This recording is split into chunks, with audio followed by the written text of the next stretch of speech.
Bienvenue sur Tribune Africaine, l'actualité africaine sans filtre. Bonsoir et bienvenue à Tribune Africaine. Merci de nous rejoindre ce soir. Restez connectés pour ne rien manquer de l'actualité africaine.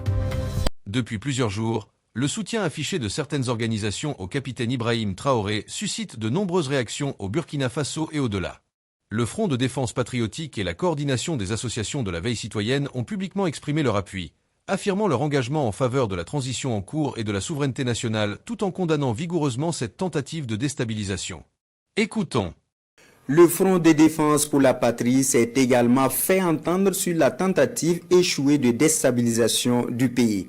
Le FDP reconnaît le professionnalisme des services de sécurité et dénonce les actes de trahison de certains Burkinabés. Il exige par ailleurs l'extradition de l'ancien président Paul-Henri Sandaogo Damiba. Jean-Eudes Bayala, Oumoussissi.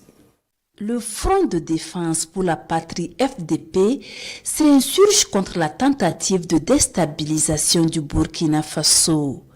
Lassana Issa Ouagadougou et ses camarades dénoncent face à la presse cette énième tentative. Pour eux, les auteurs de cet acte doivent subir toute la rigueur de la loi. Le FDP exprime sa profonde désolation et son grand étonnement face aux agissements des personnes âgées, notamment Madi Sakande et El Hadj Mouenga Ali, qui devraient pourtant être des modèles de sagesse et de patriotisme, et encore plus grave que des personnalités ayant bénéficié de la confiance du président Ibrahim Traoré s'engagent dans des démarches visant à déstabiliser notre pays, le Burkina Faso, en étant pleinement conscient que cela pourrait conduire à un bain de sang entre Burkinabés. De ces actes si graves, le Front de défense pour la patrie exige qu'on expose publiquement tous les auteurs complices et soutiens de ces entreprises subversives et que la peine capitale, peine de mort, prévue par la loi souveraine du Burkina Faso, soit appliquée sans complaisance.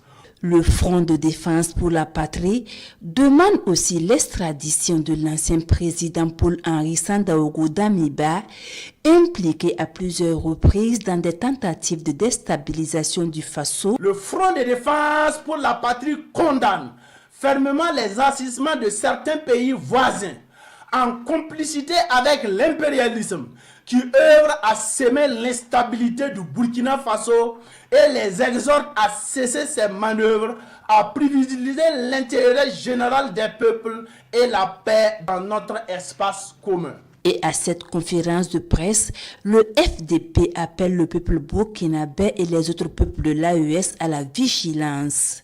Un hommage est rendu aux trois chefs d'État de la Confédération par Lassana Issa Ouagadougou et ses camarades. Il félicite par ailleurs le président du Faso, le capitaine Ibrahim Traoré, pour sa désignation à la tête de la Confédération à la suite du président malien Assimi Goïta.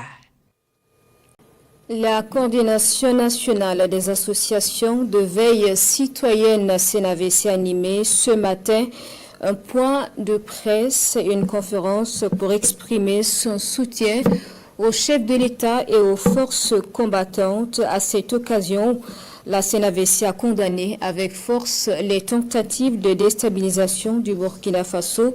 Nous faisons le point de cette sortie avec Siedi Larayenne et Moussaki. Une conférence de presse de la coordination nationale des associations de veille citoyenne CNAVC aux allures des meetings de soutien au chef de l'État, le capitaine Ibrahim Traoré. Cette sortie médiatique de la CNAVC se tient quelques jours après l'échec de la tentative de coup d'État contre les institutions du Burkina Faso et l'espoir du peuple avec. La CNAVC exprime sa plus vive indignation et sa ferme condamnation à la tentative macabre de déstabilisation des institutions de notre pays, le Burkina Faso, planifiée, s'exécuter le samedi 3 janvier 2026 à 23h, dont le cerveau est l'ancien lieutenant-colonel Paul-Henri Sandaogo Damiba, soutenu par ses complices militaires, opérateurs économiques ou simples civils identifiés par les enquêtes en cours. À ces rendez-vous avec la presse nationale, les membres de la coordination nationale des associations de veille citoyenne expriment leur soutien indéfectible aux forces de défense et de sécurité des 3 pays de la Confédération des États du Sahel ainsi qu'aux volontaires pour la défense de la patrie VDP, des forces combattantes qui mènent un travail très remarquable de reconquête de l'intégrité totale du territoire de l'AES.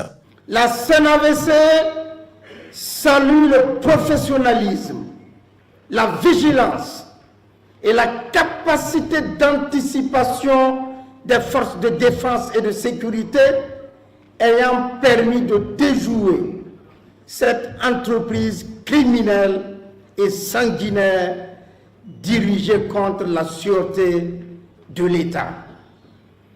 Depuis plus de 3 ans, notre pays, sous le leadership du camarade capitaine Ibrahim Traoré, président du Faso, s'est résolument tourné avec vision et audace vers sa véritable souveraineté, ayant permis une lutte efficace du terrorisme et un développement endogène véritable. L'autre point important évoqué à ce point de presse est le communiqué de solidarité de la Confédération des États du Sahel envers la République bolivarienne du Venezuela. Une prise de position des chefs d'État de l'AES saluée ici par la CNAVC. L'AES y a condamné toute atteinte à la souveraineté, à l'intégrité territoriale et à l'indépendance politique de cet État frère, réaffirmant son attachement au respect du droit international et du principe fondamental et sacré de la souveraineté des peuples. Cette position confédérale illustre la cohérence de la ligne souverainiste de l'AES et son engagement constant en faveur d'un monde multipolaire fondé sur le respect des nations.